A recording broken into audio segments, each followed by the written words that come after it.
Hi, and welcome to Transformation Thursdays with Matthew McMillan. Today, we're going to talk specifically and go in more depth from last week. We're going to talk specifically about how to break bad habits. So, I want you to think for a moment a habit that you've been stuck with for a while that has annoyed you, or upset you, or something you would just like to break. So today we're going to focus on going into more depth about how you can do that. So first I'd like to review a little bit about what we talked about last week real quick. And that is a thought repeated over and over becomes a habit. And then it goes through a rinse, wash, repeat cycle. And it goes into a habit. A habit has this. We're going to go into more detail about it. It starts with a cue, a craving, a response, and a reward. So today we're going to talk specifically about habits. The cue, the craving, the response, and the reward. So let's get started. First of all, it's important to understand that you can get a cue from either your brain or something in your environment. In the addiction field, we call that a trigger. So that cue sets up in motion this craving for wanting to do whatever it was that previously felt really good. We respond by going through a cycle, that rinse, wash, repeat cycle. And then, more importantly, it creates some kind of reward for us. So notice you have this cue, you have a craving, you have a response, and you have a reward. So what's important about that? What's important about that is that when you have that craving and that response and that reward, you do it over and over and over. And when that habit gets repeated over and over, then it becomes a belief. So what is a belief? It's a thought I keep thinking that's turned into a habit that's now a belief. And the belief can be really powerful. We'll go into that in future sessions. But today, let's talk about a habit. So let's go back. I'd like you to think about, just for a moment, what's a habit you would like to break? Just think about that. It could be nail biting. It could be cursing. It could be even an addiction. So the first thing I want to invite you to do is to understand this formula for helping you break a bad habit. The first thing we need to do, number one, is be aware of what's happening. So many times when something's happening, we want to say it shouldn't be that way, or I don't want it to be that way. And the more that we push it away, the more it comes back. In psychology, there's a construct or a concept we call a paradox. It's something as opposite as it appears. So what happens is when you push away or try to deny something that's going on, it resists and persists. So here's a great example of that. When you have anxiety, for example, notice that you say, I shouldn't have that, or I don't want that, and you're shooting all over yourself. What I want to invite you to do is instead be aware of it. And then allow it to be there. Because there's a principle, a really foundational principle I want you to understand today, and that is the more you deny something, the more it becomes an obsession. You might want to write that down. It's helped many of my anxiety-ridden clients. The more you deny something, the more it becomes an obsession. Or another way of saying it is what you resist will persist. And if you're a Star Trek fan, like I am a little bit, you can remember there were some episodes where they would say, resistance is futile.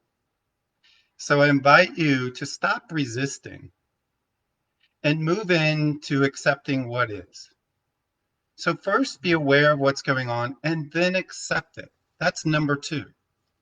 We need to accept that that's where we're at. And what's important about this is until you accept where you're at, you're not able to change where you're at.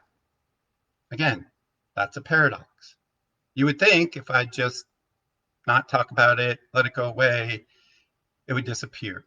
But what really happens is that wherever we focus our attention, that's where our energy goes. So if I'm focusing on what I don't want, that's where my energy goes and it gets bigger. What we want to do is shift that and focus on what I desire. So when we accept where we're at, then we can change it.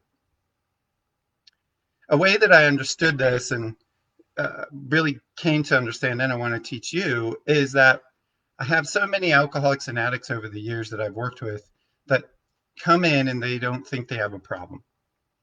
And everybody's been offering them solutions to a problem they don't have.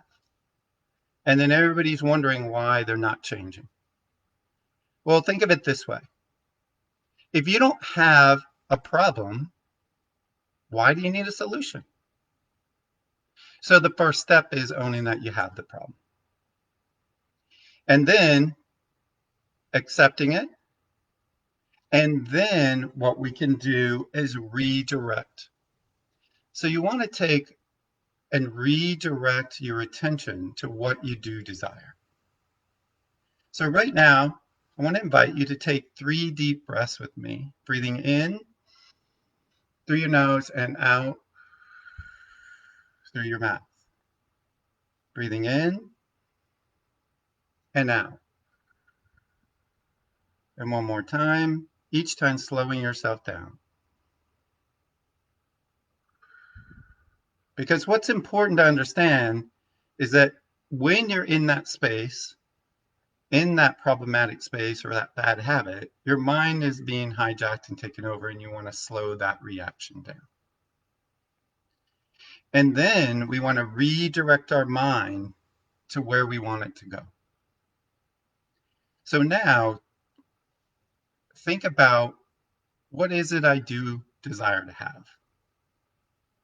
And if you would, just close your eyes for a minute and picture what that would be like on the other side when you actually have that.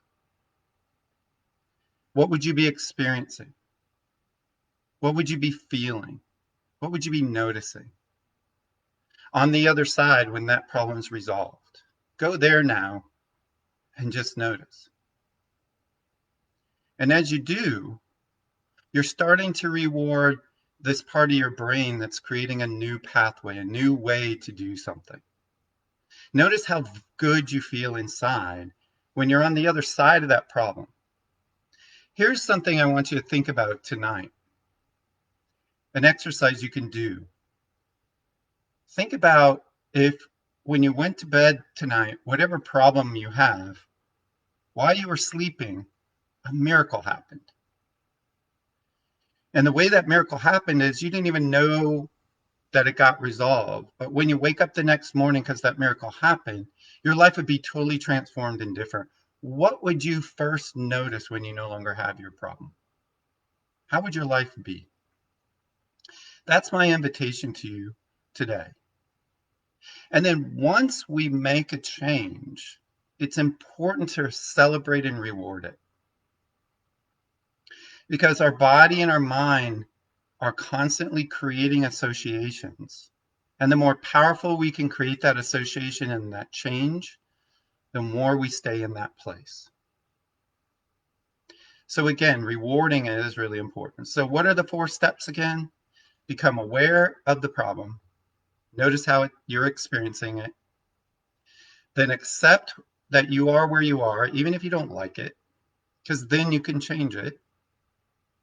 And then go ahead and move your attention into a different direction, away from focusing on what you don't want to focusing on what you do desire and want.